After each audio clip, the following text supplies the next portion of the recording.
Hello दोस्तों, मैं राजन आप सभी का सरकारी तैयारी चैनल पर स्वागत करता हूं। दोस्तों, आज हम लोग लेखपाल की सीरीज जो चला रहे हैं टेस्ट सीरीज, उसके अंतर्गत ग्राम समाज एवं विकास की टेस्ट नंबर 2 आज हम लोग सॉल्व करेंगे और उसके बारे में देखेंगे कौन कौन से महत्वपूर्ण तथ्य हैं। मैं उन सभी को आप सभी को बताते हुए चलूँगा। आज हम लोग लेखपाल की ग्राम समाज एवं विकास की सेट नंबर 2 स्टार्ट करते हैं। 2 में पहला क्वेश्चन है, हाल ही में किसानों के लिए कौन सा डिजिटल प्लेटफॉर्म लॉन्च किया गया। आप सभी को साथियों पता होगा, किसान मित्र डिजिटल ऐप हाल ही में किसानों के लिए एक डिजिटल प्लेटफॉर्म है जिसे लॉन्च किया गया। इसे लॉन्च किसने किया? हमारे कृषि एवं कल्याण मंत्री, कृषि किसान कल्याण मंत्री जो है नरेंद्र सिंह तोमर, उन्होंने लॉन्च किया। ये आपका यहाँ पे एक्सप्लेनेशन दिया हुआ है, इसको पढ़ते हैं। किसानों को उनकी वांछित भाषा में सही समय पर सही जानकारी प्राप्त करने की सुविधा के लिए कृषि और किसान कल्याण मंत्री नरेंद्र सिंह तोमर, कौन से कृषि एवं कल्याण मंत्री हैं? नरेंद्र सिंह तोमर द्वारा संयुक्त रूप से किसान सारथी नामक एक डिजिटल प्लेटफॉर्म लॉन्च किया गया। किसान सारथी की यह पहल दूर दराज के क्षेत्रों में किसानों तक पहुंचने के लिए तकनीकी हस्तक्षेप से किसानों को क्या बनाती है? सशक्त बनाती है। दूसरा क्वेश्चन है मेरे मित्रों, दूसरा क्वेश्चन है, सैफरॉन क्रांति किससे संबंधित है? आप सभी लोग जानते हैं सैफरॉन, जिसे हिंदी में केसर कहा जाता है, तो यहाँ सिंपल सा है, सैफरॉन क्रांति केसर उत्पादन से संबंधित है। मैंने लास्ट वीडियो में भी बताया था, आप सभी लोग जितनी भी क्रांतियाँ हैं उसके बारे में अवश्य पढ़िएगा।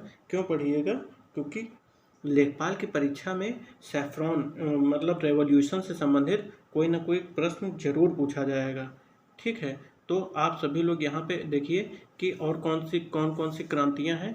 जैसे सैफरॉन क्रांति है केसर उत्पादन से संबंधित, वैसे ही श्वेत क्रांति है दुग्ध उत्पादन से संबंधित, और ग्रीन गोल्ड रेवोल्यूशन क्रांति चाय उत्पादन से संबंधित, बादामी क्रांति लास्ट वीडियो में भी मैंने बताया था मसाला उत्पादन से संबंधित है। इम्पॉर्टेंट है ये बादामी क्रांति। ठीक है, अब तीसरा क्वेश्चन है, उत्तर प्रदेश के किन जिलों में पटसन की खेती की जाती है? किस चीज़ की खेती की जाती है? पटसन की, जिसे जूट भी कहा जाता है। आप सभी लोग देखिए यहाँ पे ऑप्शन दिए हैं, देवरिया एवं गोरखपुर। माफ़ करिएगा, क्वेश्चन यहाँ पे आप सभी लोगों को नहीं दिख रहा होगा, अब दिख रहा होगा। उत्तर प्रदेश के किन जिलों में पटसन की खेती की जाती है? ऑप्शन है देवरिया और गोरखपुर, दूसरा ऑप्शन है सहारनपुर और हरदोई, तीसरा ऑप्शन है मथुरा और अलीगढ़, और चौथा ऑप्शन है इलाहाबाद एवं कानपुर। ठीक है, तो अब इसका ऑप्शन नंबर ए हो जाएगा देवरिया और गोरखपुर। इसका एक्सप्लेनेशन पढ़ते हैं। उत्तर प्रदेश जूट उत्पादक जिले कौन कौन से जिले हैं? देवरिया है, जैसे कि मैंने बताया भी, गोरखपुर है, महाराजगंज है, इसके अतिरिक्त बहराइच है, गोंडा है, सीतापुर है तथा लखीमपुर खीरी है। लखीमपुर खीरी उत्तर प्रदेश का सबसे बड़ा जिला है। ये एक तथ्य है, आप सभी लोग इसको याद रखिएगा, इम्पोर्टेंट होगा आपके एग्जाम के परिपेक्ष से। और यहाँ पे पटसन के बारे में ही कहा गया है, जूट एक खरीफ एवं नकदी फसल है। कौन सी फसल है? आप सभी लोग को पता होगा, 3 फसलें होती हैं, रबी की फसल, खरीफ की फसल और तीसरी होती है जायद की फसल। तो जूट क्या है? एक खरीफ की फसल है, साथ ही साथ यह नकदी फसल भी है। तो जूट के उत्पादन में भारत का स्थान विश्व में क्या है? फर्स्ट स्थान है, प्रथम स्थान है। और भारत में प्रथम स्थान किस राज्य का है जूट उत्पादन में? पश्चिम बंगाल का है। चौथा क्वेश्चन है, इजारेदारी व्यवस्था किस गवर्नर जनरल के शासनकाल में शुरू की गई? Warren Hastings. इजारेदारी व्यवस्था वॉरेन हेस्टिंग्स के कार्यकाल में शुरू की गई थी। यहाँ पे लिखा हुआ है 1772 ईस्वी में लॉर्ड वॉरेन हेस्टिंग्स ने की थी इसकी शुरुआत, किसकी? इजारेदारी व्यवस्था की। इस पद्धति को अपनाने का मुख्य उद्देश्य क्या था? अधिक भू राजस्व वसूलना। जितनी भी व्यवस्थाएं शुरू की हैं उसका मेन उद्देश्य अंग्रेजों का यही रहा है, अधिक से अधिक भू राजस्व का वसूली करना। नाउ फिफ्थ क्वेश्चन इज, प्रधानमंत्री किसान सम्मान निधि योजना कब प्रारंभ की गई थी? तो ये 2019 में 24 फरवरी को प्रारंभ की गई थी। हमारे प्रधानमंत्री नरेंद्र मोदी ने 24 फरवरी 2019 को उत्तर प्रदेश के गोरखपुर में, ये ज़रूर इम्पोर्टेंट है, इसको याद रखिएगा क्योंकि ये उत्तर प्रदेश से संबंधित है और उत्तर प्रदेश में ही इसको लॉन्च किया गया था, इसलिए यह आपके एग्ज़ाम के उद्देश्य से महत्वपूर्ण हो जाएगा। उत्तर प्रदेश के कहाँ से? गोरखपुर से इस योजना की क्या शुरुआत की गई। साथ ही इस योजना का मुख्य उद्देश्य क्या था? 2-2 हज़ार की 3 किस्तों में किसानों को प्रत्यक्ष रूप से 6,000 रुपये उनके बैंक अकाउंट में देना। भारत अंडे के उत्पादन में 6 क्वेश्चन है। भारत अंडे के उत्पादन में विश्व में किस स्थान पर है? तो अंडे के उत्पादन में भारत जो है तीसरे स्थान पर है। तीसरे स्थान पर अंडे के उत्पादन में है और प्रथम पे है चीन और द्वितीय पे है अमेरिका। फर्स्ट है चीन, दूसरा है अमेरिका, तीसरे स्थान पे है अंडा उत्पादन में हमारा प्यारा देश भारत। अब बात करेंगे हम लोग 7th क्वेश्चन की। भारत में सबसे बड़े सोयाबीन उत्पादक राज्य कौन से हैं? तो मध्य प्रदेश यहाँ पे होगा आंसर। भारत में सोयाबीन के उत्पादन में मध्य प्रदेश प्रथम स्थान पर है। इसके बाद क्रमशः दूसरे और तीसरे स्थान पर महाराष्ट्र और तीसरे स्थान पर कौन सा है? राजस्थान। मध्य प्रदेश का सोयाबीन उत्पादन में 45%, जबकि महाराष्ट्र का 40% हिस्सा है। मध्य प्रदेश को सोया प्रदेश के नाम से भी जाना जाता है। इम्पॉर्टेंट तथ्य है। वैसे एग्ज़ाम में ये चीज़ नहीं पूछाया जाएगा कि मध्य प्रदेश को किस प्रदेश के नाम से जाना जाता है, परंतु ये आपको जानकारी होनी चाहिए क्योंकि मध्य प्रदेश में ही सर्वाधिक सोयाबीन का उत्पादन होता है। 8th क्वेश्चन है हमारा, उत्तर प्रदेश सरकार द्वारा उत्तर प्रदेश गौपालक योजना कब प्रारंभ की गई थी?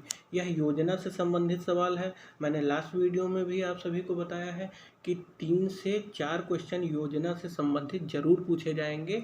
अब यह योजना है उत्तर प्रदेश सरकार की, तो यह आपके एग्ज़ाम के उद्देश्य से महत्वपूर्ण हो जाएगा।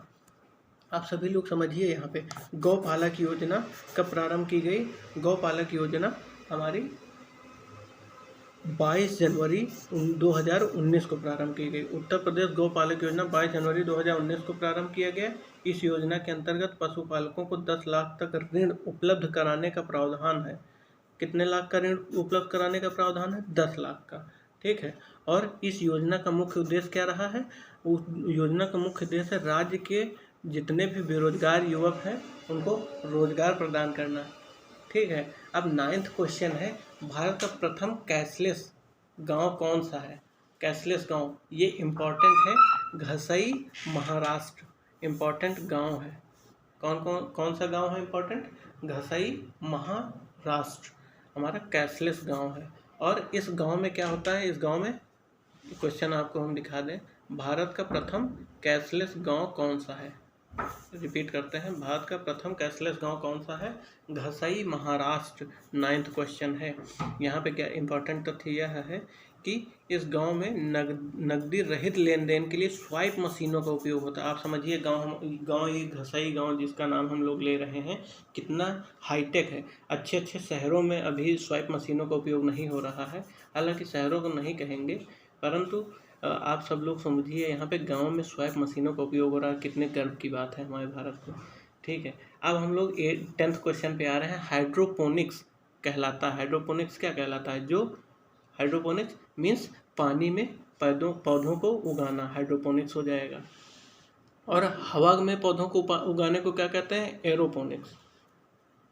इसी प्रकार विश्व में चीन का कटोरा किसे कहा जाता है? सिंपल सा क्यूबा हो जाएगा। और दुनिया में सबसे ज़्यादा गन्ने का उत्पादन ब्राज़ील में होता है, इस चीज़ को भी याद रखिएगा। और भारत में सबसे अधिक गन्ने का उत्पादन अपना यूपी है। UP is the first. UP गन्ना उत्पादन में, गन्ना में जो है यूपी है। ठीक है, फर्स्ट है। अब केंद्रीय शुष्क क्षेत्र अनुसंधान संस्थान भी क्वेश्चन पूछे जाएंगे। शुष्क क्षेत्र अनुसंधान संस्थान है हमारा जोधपुर में। कहाँ पे है? जोधपुर में। केंद्रीय शुष्क क्षेत्र अनुसंधान संस्थान जोधपुर राजस्थान में स्थित है। केंद्रीय भैंस अनुसंधान संस्थान हिसार में है, हरियाणा में है। केंद्रीय बकरी अनुसंधान संस्थान कहाँ है? मथुरा में है। ये 3 आप सभी लोग यहाँ पे देख लीजिए, 3 हो गए। केंद्रीय शुष्क क्षेत्र अनुसंधान संस्थान जोधपुर में है और दूसरा है केंद्रीय भैंस अनुसंधान संस्थान आपका हिसार हरियाणा में हो जाएगा और बकरी अनुसंधान संस्थान मथुरा में है। इम्पॉर्टेंट है। नील विद्रोह कब हुआ था? 1859 से 1860 में नील विद्रोह हुआ था, 1859 से 1860 में। इस विद्रोह के नेता कौन थे? दिगंबर विश्वास, विश्वास ब्रदर थे, एक था दिगंबर विश्वास और एक था विष्णु विश्वास। ठीक है। पीत क्रांति, इसे पीली क्रांति यानी कि येलो रिवॉल्यूशन भी कहते हैं इसे, और यह किससे संबंधित है? तिलहन से। तेल जो है हमारा येलो कलर का होता है सरसों का, उसी से संबंधित है। यहाँ पे कुछ रिवॉल्यूशन दिए गए हैं, जैसे पीत क्रांति हमारा हो जाएगा तिलहन उत्पादन से, श्वेत क्रांति दूध क्या होता है? सफ़ेद होता है तो दूध उत्पादन से, नीली क्रांति मछली कहाँ रहती है? पानी में रहती है, पानी कैसा होता है? नीला नीला दिखाई देता है, इसलिए नीली क्रांति। हरित क्रांति खाद्यान्न उत्पादन से। हरित क्रांति का मतलब ये, जैसे कोई भी पौधा होता है वो हरा होता है और पौधे से हमें क्या मिलता है? खाद्यान्न मिलता है, ये इसलिए हरी क्रांति हो जाएगी। इसी तरह आप सभी लोग इन जो रिवॉल्यूशन है उनको रिलेट करके पढ़िएगा। रिलेट करके पढ़ने से फ़ायदा ये रहेगा कि वो आपको लॉन्ग टर्म तक याद रहेगा। नाउ 15 क्वेश्चन, बीज मसाला निर्यात क्षेत्र किस राज्य में स्थापित किया गया? बीज मसाला निर्यात क्षेत्र ये मध्य प्रदेश में स्थापित किया गया, बीज मसाला निर्यात क्षेत्र। इस वीडियो को आप सभी लोग पूरा देखिएगा, जो भी मैं इंपॉर्टेंट तथ्य बता रहा हूँ उस सभी को आप नोट करते हुए चलेंगे। अवश्य ही आपके एग्ज़ाम में ये कारगर सिद्ध होंगे, जो भी मैं इंपॉर्टेंट तथ्य बता रहा हूँ। और यह टेस्ट सीरीज जो आपके ग्राम विकास एवं ग्राम समाज एवं विकास के लिए आप सभी लोगों को बहुत ही लाभकारी सिद्ध होगी। इस चीज़ को आप हल्के में ना लीजिएगा। 16 क्वेश्चन है, क्षेत्रीय ग्रामीण बैंक की स्थापना कब की गई? क्षेत्रीय ग्रामीण बैंक की स्थापना 1975 में 2 अक्टूबर गांधी जी जयंती पर 1975 में क्षेत्रीय ग्रामीण बैंक की स्थापना की गई। इसका उद्देश्य क्या रहा? इसका उद्देश्य है ग्रामीण क्षेत्र में कृषि से संबंधित कार्यों को वित्तीय सहायता प्रदान करना। ठीक है। अब 17 क्वेश्चन है, राष्ट्रीय बीज अनुसंधान एवं प्रशिक्षण संस्थान प्रशिक्षण केंद्र कहाँ स्थापित है? इसका मुख्यालय कहाँ पे है? वाराणसी में है मुख्यालय। ठीक है, इसमें और कुछ जानने की आवश्यकता नहीं है। हाँ, वाराणसी में सब्जी अनुसंधान संस्थान भी है। इस चीज़ एक महत्वपूर्ण तथ्य है, यह भी आप सभी लोग नोट कर लीजिएगा कि वाराणसी में क्या है? सब्जी अनुसंधान संस्थान। ये यूपी स्पेशल से संबंधित मैंने बताया है अभी वाराणसी में कौन सा संस्थान है, सब्जी अनुसंधान संस्थान। Now 18 question is, Uttar Pradesh के विकास का सबसे बड़ा स्रोत क्या है? किसी भी राज्य के विकास का सबसे बड़ा स्रोत होता है उसके राज्य का रेवेन्यू यानी कि राजस्व। 18 क्वेश्चन में यह रहा। 19 क्वेश्चन है, लोकतंत्र की पाठशाला किसे कहा जाता है? लोकतंत्र की पाठशाला किसे कहा जाता है? स्थानीय स्वशासन को लोकतंत्र की पाठशाला कहा जाता है।